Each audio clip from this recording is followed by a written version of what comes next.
එක්තරා රටක ඉන්නවා රජතුමෙක්. Okay. මේ රජතුමා හොඳට දානමාන දෙන්න උපන් හපන්. Okay. ඉතින් දැන් මෙයා දවසක් දාන පිළියෙල කරද්දි ගමේ මිනිස්සුත් එක්ක එකතු වෙලා දැන් මේ ගමේ ඉන්න අයට තමයි මේ දානේ දෙන්නේ. මේ දානේ පිළියෙල කරන ඒ තැන ළඟ තියෙනවා කැලයක්. මේ කැලේ නායක මරණාසන්නව ඉන්නවා. ලෙඩ වෙලා. Right. ඉතින් දැන් මේ කැලේ ඉන්න නායාට මෙයාට උමනා වෙනවා එළියට එන්න. මෙයා ඉතින් කැලෙන් එළියට එද්දිම මෙයාගේ පණ ටික යනවා. Oh my god. මෙයා මැරෙනවා. මේක දකින්න උඩින් යන රාජාලිය. කැලෙන් ආව පල්ලෙහාට. ඊතලයේ පල්ලෙහාට ඇවිල්ලා අර නයාව දැහැගෙන Okay. ආයි උඩට යනවා. උඩට අරගෙන යද්දී මේ නයාගේ කටින් විෂ බින්දුවක් බිමට වැටෙනවා. මේ විෂ බින්දුව වැටෙන්නේ වහිතන්නේ කොහෙටද? අර දානේ පිළියෙල කරන භාජනයකට. හරියටම හරි.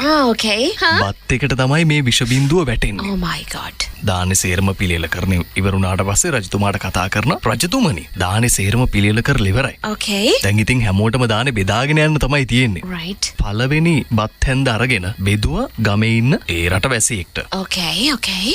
ඉතින් ඒ රටවැසියා බඩගින්න ඉන්න හින්දා දාපු ගම්ම බෙදාගෙන රහයි කියලා පෙන්නන්න කෑවා. කටේ දාගත්තා. බොහෝම ටික වෙලාවයි ගියේ. බොහෝම පොඩි වෙලාවයි ගියේ. ඒ මිනිස්සයා එතනම ඇදගෙන වැටුණා. එතනම මැරුණා. Right. හරිද? රජතුමාට මේක මාර කම්පාවක්. Okay. මොකද්ද මේ උනේ? හැමෝගෙම මොකද්ද වෙලා තියෙන්නේ? බෙදදුරු ඉක්මනින්ම කැඳවන්න. රජතුමනි මේ බත් එකට කොහෙන් හරි නයි විසක් වැටිලා තියෙනවා. Right. රජතුමා මාර විදියට කම්පා වුණා මේ වෙච්ච වැඩේ හින්දා.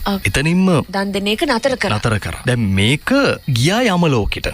ඔව්. එච්චරික්මට? ඔව් යනවා නයි එක මිනිහෙක් මැරුණානේ දැන්. කාටද මේ මිනිස්සයා මරපු පව දාන්නේ? යම ලෝකෙ ඉන්නවා ලියන මහත්තයා. ඔව් ඉන්නවනේ. එයා ගත්ත පොත කාටද? නයාට දාමු. නයාට දාන්න බෑනේ. නයා මැරිලා නේ වෙලාවේ. නයා දන්නේ නැහැ. Okay. නයාට දාන්න බෑ. නයාට දාන්න. රාජාලියට දාන්න ඕනේ. රාජාලිය දන්නේ නැහනේ. එයා නයාවරම් පියාඹල ගියානේ. පියාඹල අරගෙන ගියානේ. Okay. නයාගෙන් විස බින්දුවක් වැටෙනවා කියලා රාජාලිය දන්නේ නැහැ. Okay. එහෙනම් බෑ. රාජාලියට දාන්න බෑ. Right. රජතුමාට දාන්න. රජතුමා දන්න විදියක් නැහැනේ කොහොමද? Okay. රජතුමා දානි දීපු එකනේ කරේ. රජතුමාටත් දාන්න බෑ. Okay.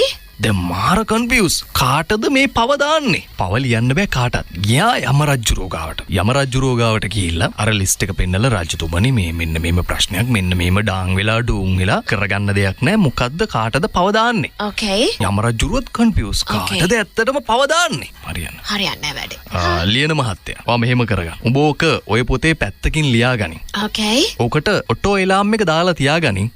ඔය පවට කවදා හරි එකෙක් සෙට් වෙයි. Oh my god. ලියන මහත්තයා ඉතින් හරි රජතුමනි කියලා. Right. පැත්තකින් ලියලා තියාගත්තා. දැන් ඉතින් අවුරුද්දක් ගියාට පස්සේ අර රජතුමාට ආයි හිතට ආවා මං ආයි දානි දෙන්න ඕනේ.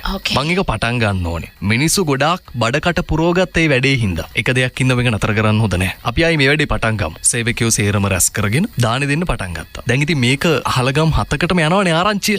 ඔය එක ගමකින් මිනිස්සු ටිකක් එනවා. ඒ මිනිස්සුන්ට මේ රජතුමා දානි දෙන තැන හොයාගන්න බැරි වෙනවා. අහා යනවා මෙහෙම මේ ඉස්සරහෙන් ගියාම මෙන්න මෙතනින් හැරෙන්න තියෙනවා මෙන්න මෙහෙම කියලා දැන් ආයි ටික දුරක් ගිහලා ආයි මේගොල්ලෝ අතරමං වෙනවා. ඊට පස්සේ මේගොල්ලෝ දකින්න වට්ටි අම්මා කෙනෙක් ඉන්නවා. මේ වට්ටි අම්මා දැකලා මේගොල්ලෝ එතනට ගිහලා මේ අනේ සමා වෙන්න අර මේ රජතුමා අර දන්සලක් දෙන්නේ.